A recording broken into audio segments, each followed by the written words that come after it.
Welcome everyone. My name is Diarmuid Torney. I'm co-director of the Centre for Climate and Society here in DCU, and we're all very welcome. We're very pleased to welcome you all to this morning's seminar. Thank you to our four speakers for joining us. I'll say a bit more about them in just a few minutes.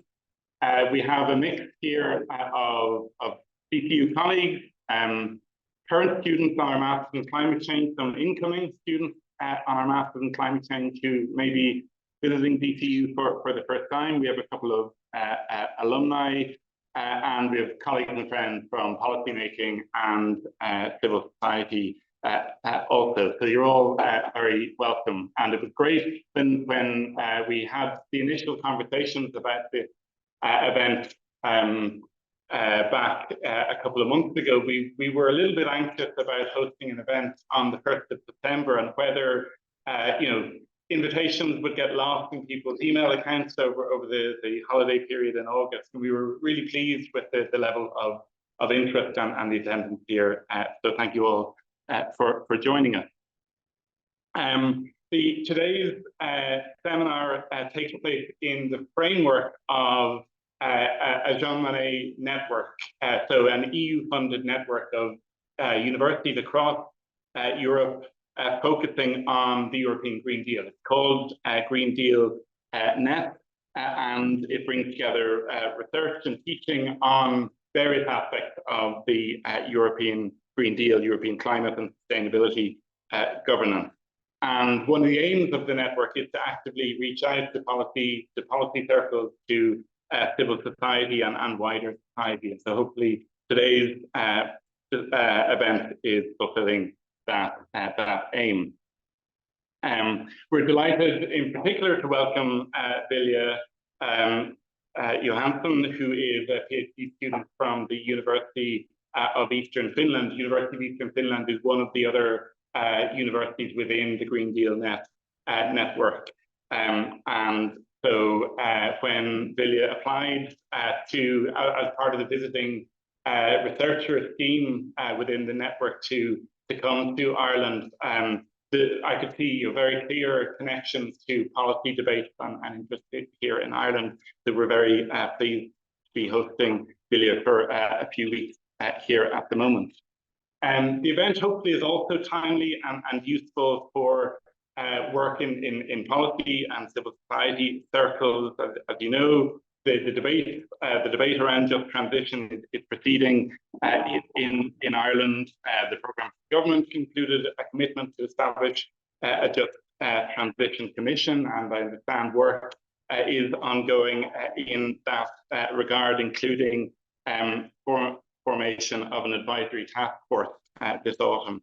And in due course, the development of indicators to measure progress in transition. So hopefully the discussion that we have here today will help to inform those policy making processes. We are delighted to be joined by four speakers, and what I'll do is introduce them all at the start so that I'm not kind of jumping back in interrupting the flow.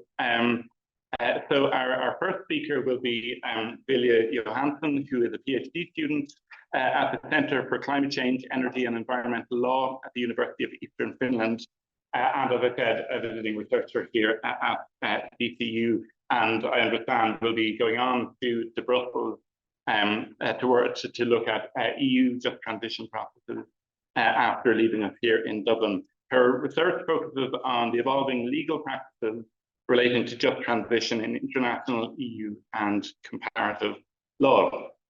So Vilja will be starting our discussion, and then that will be followed by contributions from our three other speakers, the first of whom will be Dr. Louise Fitzgerald, who has just joined us here in the School of Law and Government as an assistant professor in the last you're here a week or 10 days, yeah. Very, very welcome, Louise. I'm not sure if you're listed on the website of the Centre for Climate and Society yet as a member. We're very much hoping that you'll become an active member of the Centre as well. Louise's research focuses broadly on issues of justice in environmental topics and how to develop more just and inclusive sustainability transitions, including focusing on the role of equality, diversity and inclusion in energy transformation and the justice implications of forestry policy.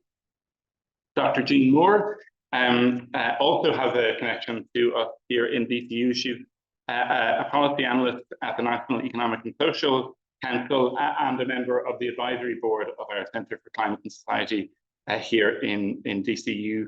Jeanne primarily works on climate and sustainable development projects in NET, and the Council's most recent report, Just Transition in Agriculture and Land Use, was published in July of this year. Our final speaker will be Sadhbh Neill, who is the Climate Campaign Coordinator of Friends of the Earth and a coordinator of the Stop Climate Chaos Coalition. She's also a member of the Centre for Climate and Society here in DCU and has a very significant range of experience across academia, civil society, and activism, and also the policy world. So I'm sure you'll agree we have a rich diversity of expertise across our four speakers. We're going to hear from each of them in turn, and then there'll be plenty of time to open up for a discussion after that. So at this point, I'll hand over to Vilja.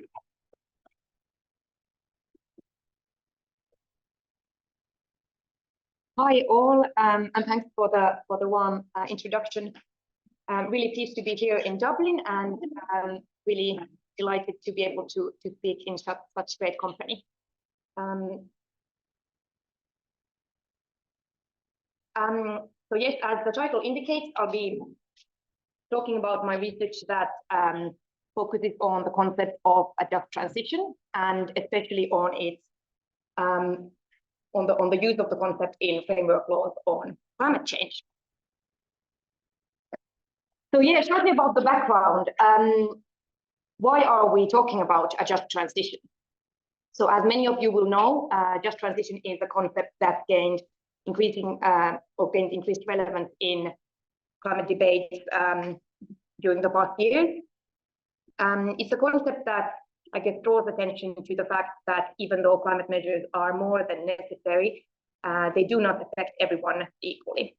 But instead that different social groups, different sectors of the economy, and different regions have differing capabilities to adapt to the quite fast and even structural changes that are brought about by effective climate policy. So against this background, governments are increasingly recognizing the, let's say, social dimension of climate policies, also in climate legislation, and many times by using the concept of a just transition. So just transition was first included in international climate law in 2015 in the Paris Agreement's preamble, and has since been included in EU, so regional climate law, and also then in national and subnational climate legislation. And then you could ask, why is this new legal practice interesting?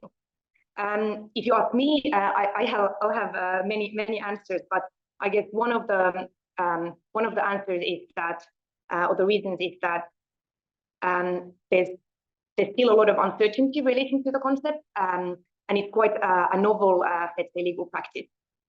So there's really not a clear definition on, or a unanimous definition of what a just transition means, or any clear roadmap for how to implement it. So questions arise as to what type of justice are we referring to, just for whom, but also then what are the mechanisms that could be used for actually ensuring the justness of climate policies. And kind of based on this, I would argue that there's a value in looking at the existing practices that we have in legislating for just transition. And by looking at these cases, kind of trying to draw some conclusions as to what the role of law could be in ensuring or supporting just transition. And And kind of against this background, I'm looking at two specific themes. So first of all, kind of the definition of a just transition and how the concept has been defined in different legislation. But I'm also looking or interested in looking at the different mechanisms and elements that are used for trying to implement the concept through legislation and related policy. So as you can see here, I've highlighted 4 different cases or laws that I'll be drawing on in this presentation.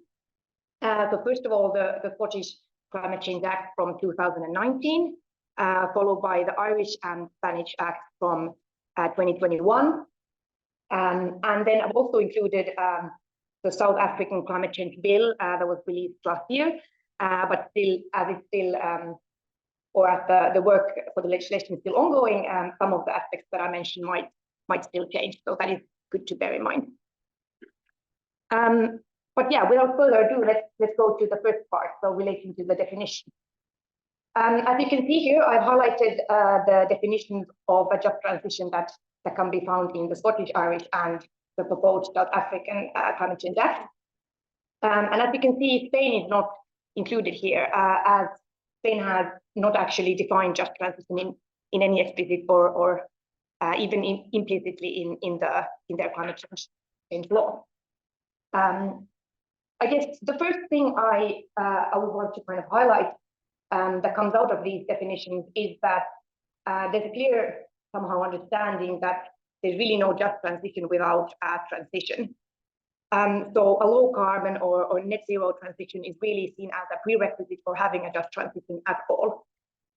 And I think this is an interesting and relevant point to highlight, as it kind of answers to criticisms or worries that focusing a lot on the justice of the transition might somehow slow down the transition or so. But I would argue that based on these definitions, it actually seems as the whole focus on just transition is a way to actually accelerate the transition, mostly by creating social acceptance for it.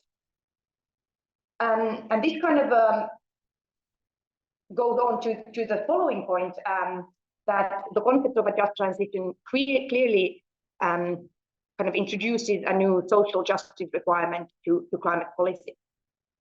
And this is done mostly through the focus on distributional measures. So there's a clear focus first on employment opportunities and decent work. And I guess this is not this doesn't come as a surprise, as just transition has its roots but the concept of a just transition has its roots in labor movements and has actively been advocated specifically by trade unions in climate policy. But in addition to this focus on employment or creating employment opportunities and decent work, there's also a clear recognition that other groups are affected in addition to the workforce. So for example, in the Irish definition, you can see a provision highlighting support for persons and communities that may be negatively affected by the transition. So kind of encompassing other groups than solely the workforce. And then as a third measure or kind of a third focus relating to these distributional measures is a clear kind of recognition that addressing existing inequalities and poverty eradication are seen as important measures for implementing a just transition as well. And this is evident or this is shown in the Scottish and South African definitions. Then especially in the Scottish definition, you can also see a clear focus on participatory or a clear participatory focus, where they kind of state that or believe that a social consensus is essential for creating a just transition, and that public participation is an essential part of that. And even though this participatory focus isn't kind of really expressed explicitly in the Irish or proposed South African definitions, there is a clear focus on participation in later implementing documents. So this is a focus that is visible in the other cases as well. Also in the Spanish case. And I guess this comes to the last point, that even though the concept has been defined in these laws, it has also been, let's say, redefined or extended or specified in later policy documents. And I think this comes to show that it's quite, I guess, challenging and challenging to kind of specify a really concrete definition of just transition, and that there's kind of an interest in expanding or changing it in later processes as well, or kind of maybe more specifying it. Was that all? Yes. So then going over to kind of the implementation part, I've decided to highlight 4 different elements that I think are somehow arising from the different case studies as key features of implementing a just transition. And some of these are included or established through the Climate Change Act or laws, but some of them are then also established through later policy documents. So I guess depending on where they are established or through what mechanisms, it gives them a bit of a different status. But if we look at the first element, so the planning framework, I would say that here there are 2 different approaches that the chosen cases have adopted. So first of all, there's the first approach would be to include just transition measures and planning for a just transition in existing planning frameworks within the Climate Change Act. So plans relating to how to mitigate or adapt to climate change. And I would say that this is kind of the approach taken in Scotland and also, I guess, partly here in Ireland. Then the other approach would be or the other approach coming from the cases is to create specific planning framework for just transition policy. And this is something that has been done in, for example, Spain, where they have a just transition strategy that needs to be reviewed every 5 years. And they've also created these just transition agreements that focus more on regional and sectoral just transition policies. And then I guess the other 2 pieces of the puzzle or elements relate to kind of who gets to be involved in these processes of planning and implementing a just transition. So if we start with the upper one, there's a clear recognition in all of the cases that there's value in receiving some sort of scientific or expert advice on just transition policies. And here again, there are different approaches that have been adopted. So the first one would be to expand the mandate of existing advisory bodies that have been created to advise on climate change mitigation or adaptation policies, to also include just transition measures, or let's say kind of the advising on the social dimension of climate policies. And I guess reading or based on the climate action plan or the most recent climate action plan here in Ireland, this is actually something that kind of I would say that this is an approach that has been adopted here. Then I guess the other approach would be to, well, that's coming from the cases as well, is to establish specific just transition or an institution that specifically advise on just transition policies. And this has been done in Scotland, in Spain, and also in South Africa. So in Scotland, they created a non-statutory just transition commission. In Spain, they have created a Just Transition Institute that has, as one of the bodies, and specific advisory council on just transition policies. And in South Africa, they've created it's called a Presidential Climate Commission that also has a similar mandate. And I know that, as Diarmuid said, there's been discussions of establishing something similar here in Ireland, and I'm really keen on maybe continuing or discussing that later on as well. Then what's interesting is that these commissions or institutes have also been given or kind of are seen as platforms for facilitating stakeholder engagement.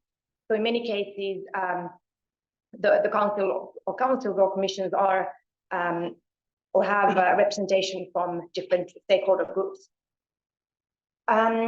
But also, in addition to kind of providing scientific or expert advice on just transition and being a platform for stakeholder engagement, these commissions or councils are also seen as the ways of facilitating public participation more broadly.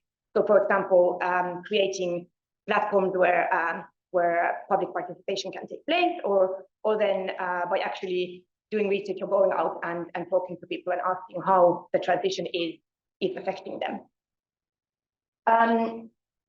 So you can see that these just transition commissions are given a kind of a huge governance role in these processes. But in addition to the roles that I've already mentioned, they're also in all of the cases where they have been established, so in Scotland, Spain, and in South Africa, they've also given a monitoring role. So kind of moving over to the last element that kind of has to deal with, or I think the last element is really essential for kind of securing that the planned policies and all the processes relating to those actually take place. So in many of the cases, the Just Transition Commissions have also been given a role to monitor the implementation of just transition policies.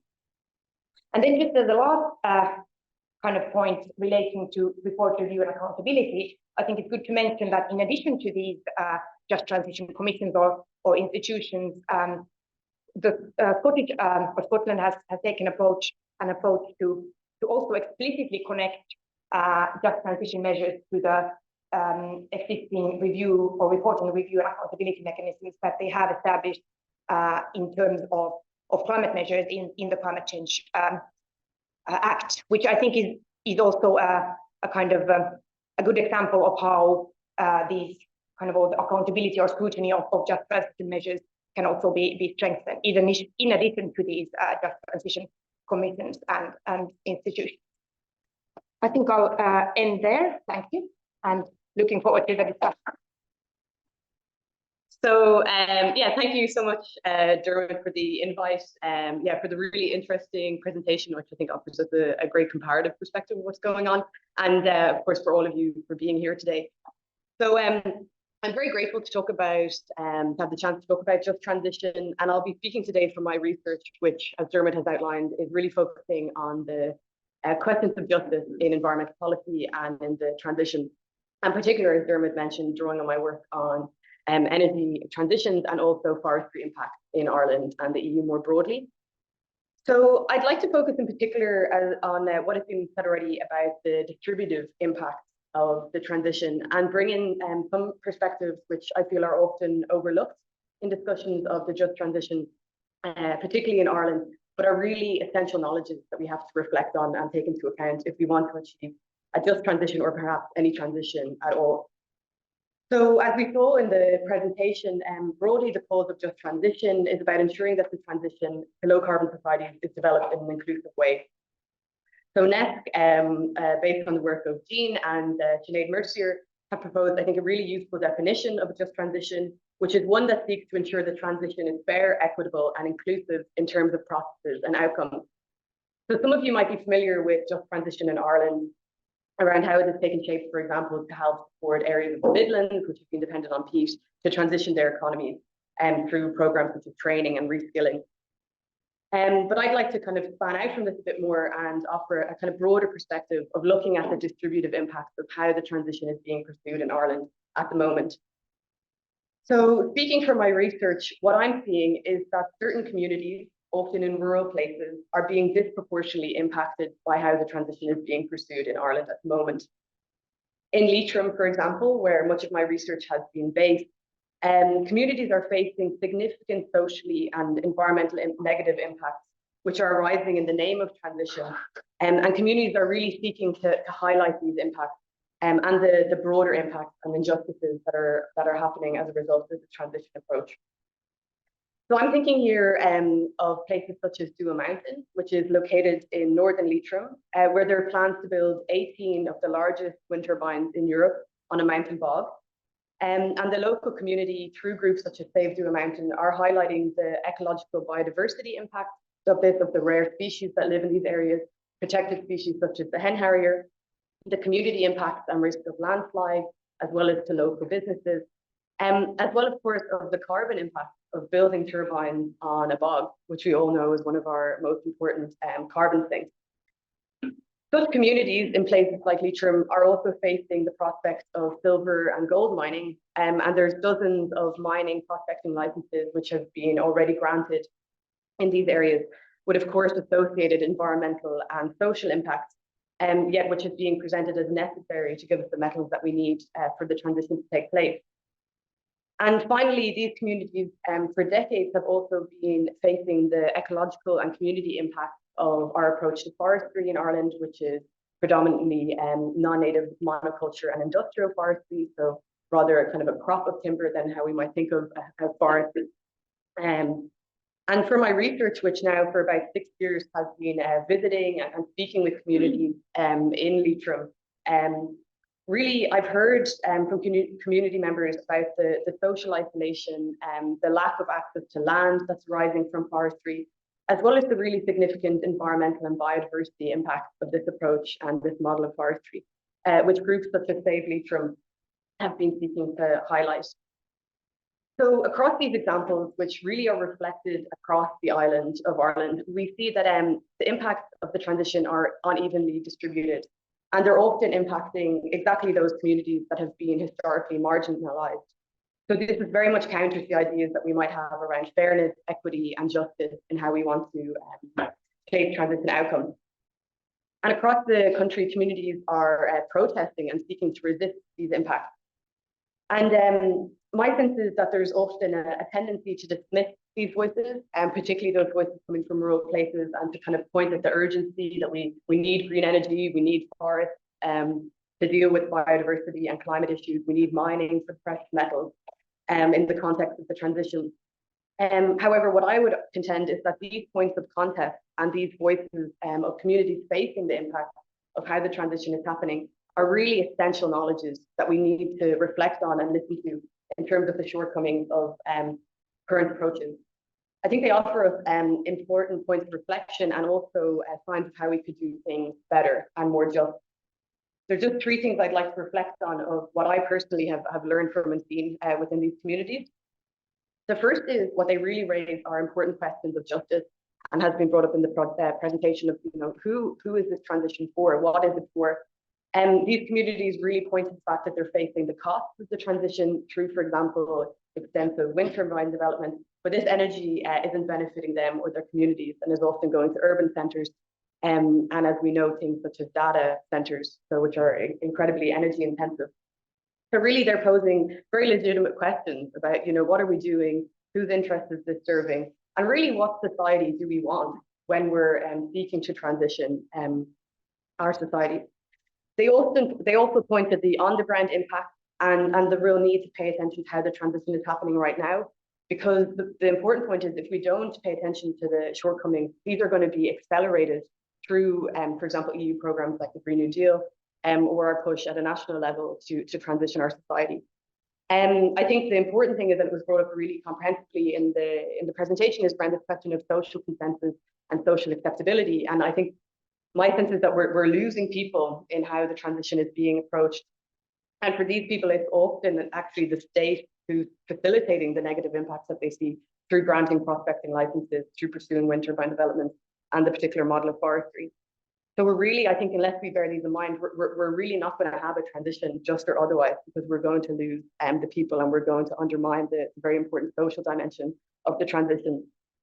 Because really what these people are talking about are the significant ecological and social justice impacts of how the transition is being pursued. And this is really, really important knowledge. Within this as well, I would say they also offer us a vision for alternative approaches. So an alternative to the current way the transition is being approached, which many understand as extractivist. So very much continuing the kind of problematic patterns that got us to these environmental and social crises in the first place, through seeking to exploit and extract natural resources, as well as wealth from communities and nature alike. So rather they advocate really, I think, for what we could call a regenerative economy, which is about moving away from such practices. It's about wealth staying in communities through economies that are place-based, communities having more of a democratic say in how their regions develop, and really centering the importance of ecological and social well-being. And in places like Leitrim, people are already taking care of nature They're already taking care of one another and showing us the ways that this can be done. And I really feel that this offers us hope if we ensure that the transition, rather than undermining, actively celebrates and nurtures these emergent practices to allow for just and sustainable transition and futures to flourish. So thank you very much for your time, and I look forward to discussing further.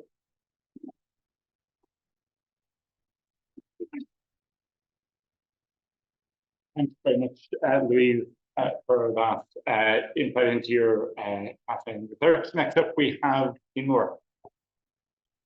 Thanks, Diarmuid, for asking me to be here today, and it's great to join you all and engage on just transition, which always gives me both hope and curiosity about how it's all going to unfold in Ireland. So we're at a key pivotal point, so it's great to have this opportunity to chat.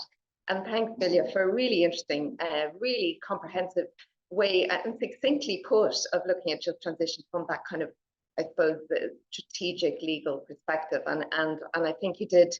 I think that for me, the interesting slide is the implementation one, and the sort of the doing of just transition. And I think how the practices, institutions in different countries actually really, I suppose, bring to life the principles of just transition is something that I think we're all really interested in this room. And I think there are multiple functions in just transition that we've seen through your presentation and others, and they don't all have to be carried by one institution or one area. And I think it's about thinking about how they integrate and how they all working in the same direction. And that sort of sense of awareness of just transition not being one size fits all, and how we actually tailor it to the contextual nature of what we're doing in a particular country. And I followed Scotland with some interest because I think they've managed to have the commission, the sort of the independent commission, but they've also got a ministerial role for just transition. They have a policy unit, and they have the legislation. So they have found a way of putting it in multiple ways, multiple strands. And I think how they connect up is what's interesting. So for those who don't know me, Jeanne Moore, I'm from the National Economic and Social Council, and we are a body in Ireland that provides advice to the Taoiseach government about strategic economic, environmental and social issues. And we have a council including representatives of business and employer organisations, trade unions, farmers, community and voluntary sectors, and the environmental organisations, as well as heads of government departments and independents. And we're very grateful to have Diarmuid Torney as one of our independent members. We're 50 years old this year, yay! And I have a pen for everyone in the audience. No, I don't, but they are very But we are marking the year with a number of events, and our big event is November 23rd in Dublin Castle. So please keep an eye out for that. It'll be, my colleagues are putting a lot of effort into making it a really rich and interesting event. And really, we try and focus on medium to longer term strategic issues. And just transition was something that we were focusing on since 2019, and I've been working on it. And it's really interesting to see how it's beginning to slowly unfold. And how we can start making it grounded in practice, which is what I'm really interested in. The first piece of work we were asked by government in 2019 to look at in relation to jobs in the digital and low carbon transition as it was described. And in that, as Louise mentioned, we came up with a definition about the fair and equitable inclusive transition in terms of processes and outcomes. And that whole body of work, including Sinead Mercier's case studies, which are still really relevant, you might find them interesting, different international practices and work that we did, really tried to understand how different countries and how Ireland could progress just transition, particularly in relation to jobs. Since then, I suppose the work has been primarily in the Midlands and the EU funding in terms of getting that to the Midlands, but also in terms of thinking about just transition through the Climate Action Plan and the principles that are now in that plan every year and how they are unfolding. And I think next most recent report is on just transition in agriculture and land use. And that's the piece of work that took us a year to do. It's a comprehensive look at agriculture, which I won't have time to get into. But what's interesting about it is that we really thought to embed just transition throughout it. So we tried to do it in terms of the process. We set up a stakeholder working group. We had visits to farms. We talked to farmers around the country. And we tried to bring that process of engagement in the heart of what we were doing, but also in the recommendations of the report. We also tried to embed just transition in other ways through the work. But I think a key message from me today, I suppose, is that it's grounding just transition in ways that both bring into view what it means for those impacted and for those working to embed it in policy and practice is the key challenge. And I think one of our first fundamental challenges was just transition is very different in agriculture than it is in other sectors. So a lot of the learning on just transition has been in energy. But when you look at agriculture, it's obviously got connected to biodiversity in the land in a way that other sectors don't, which makes it very interesting for work I'm doing now, but I won't get into that now. But I think the key also piece for us was navigating the transition from a farmer's perspective, to think about barriers and enablers for the transition for multiple small medium enterprises, like small individual farmers, mostly trying to navigate a transition that often has been more institutionalized for energy, you know, with bigger companies. So that was another key element. And we also found that farmers were not really taken with the idea of a just transition at the beginning of the work. They were a bit suspicious, I suppose, of it. So we had to rethink and ground it in a way in thinking about it. It's not a transition out of agriculture, but it's a transition into making optimal use of our land and agricultural resources for environmental, economic, and social sustainability. So that idea of not transitioning out, but staying in was, I think, critical. And the other things that we tried to embed was a real process of continuous learning, because we are recognizing the uncertainty, the synergies, the trade-offs that will happen in a transition. And you need to have that kind of trust and that sense of working together, because it's never going to be fixed in time exactly how you deliver the transition. So very briefly, just transition is embedded in the report in the socially and farmer inclusive processes, and there are a number of recommendations and issues around that. Enabling people to benefit from the opportunities of transition. So that's about vulnerabilities and looking at impact, but it's also around making opportunities very tangible to people who have been most affected. It's then about sharing and mitigating the cost of transition. And I think that's a key piece in the literature that's often overlooked, and somehow that's all going to happen over there. But that's actually where the real issues arise, is how do you share the costs? And lastly, it's around coordinating action and governance. And obviously, we think that's a critical piece of delivering a just transition, and a just transition commission will be really important from that perspective.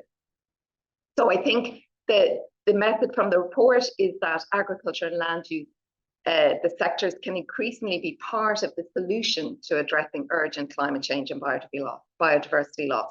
And I think that reference to solution-focused, opportunity-led approach is important for thinking about the functions of just transition, which is often around protecting, impacts on the most vulnerable, which is crucially important.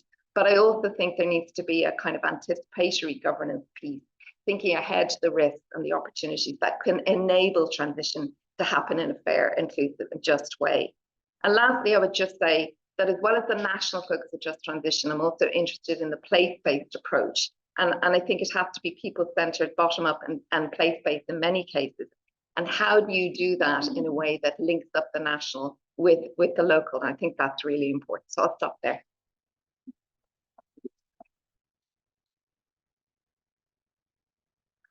Jeanne, thanks very much for that excellent overview of NET work, and all of the report, just transition reports are available on the NET website.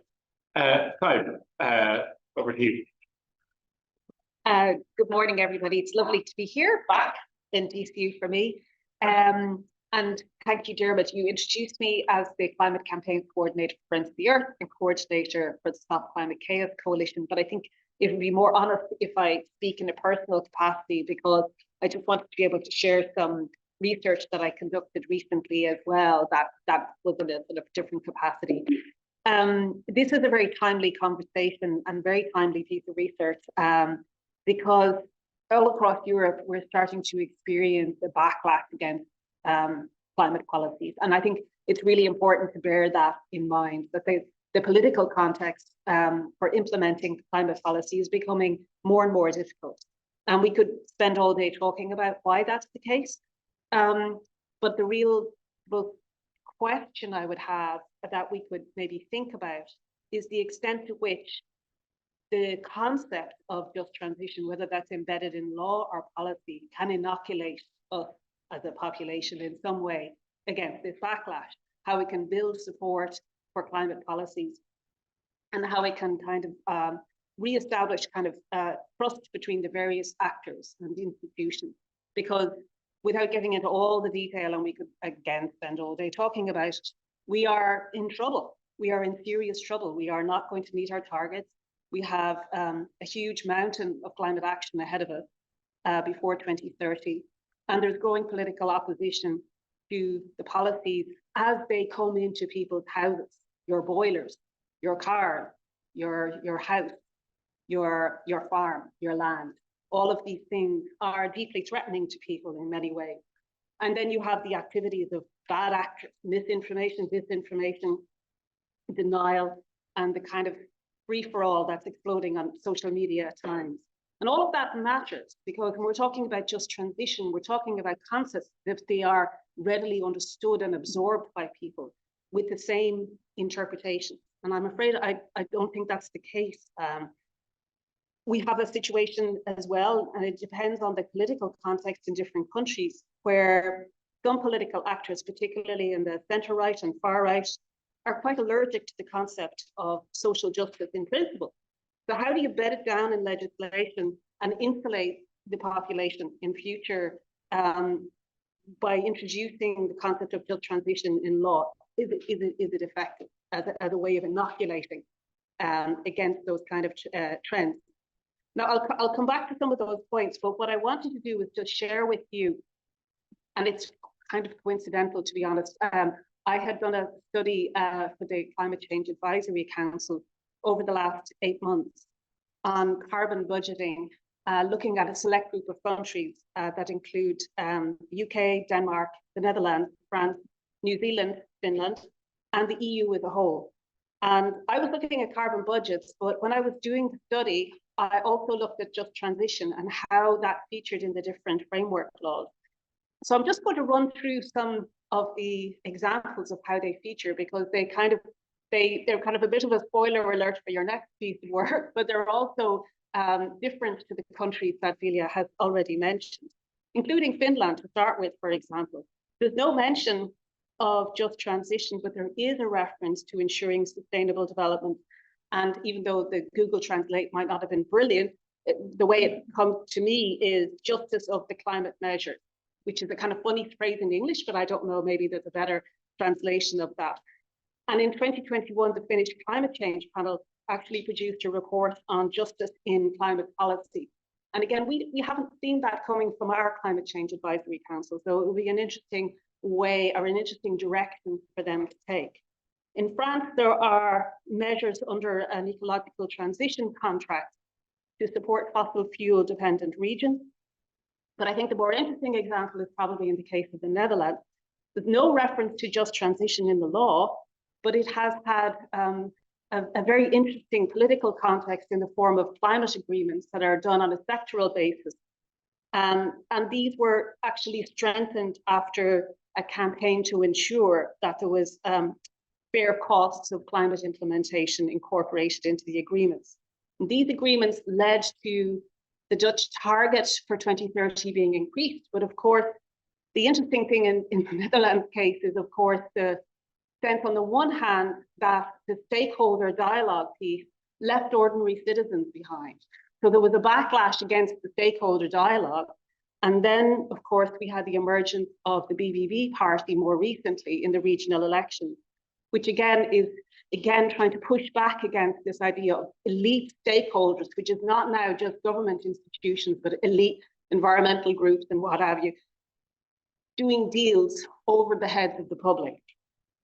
And New Zealand is another case where you have various references throughout their legislation about taking vulnerable groups into account, a little bit like the Irish one, but it's regarded as, by one academic analyst, generally muddled and unspecified. So I think that kind of comment might apply to some of the kind of legislative provisions we have in the Irish Act as well. And lastly, to look at Denmark, their legislation, which is really very brief, states that the green transition is possible while maintaining a strong welfare society, which I think is an interesting inclusion. So just transition per se is not common in a lot of the language set down in climate laws.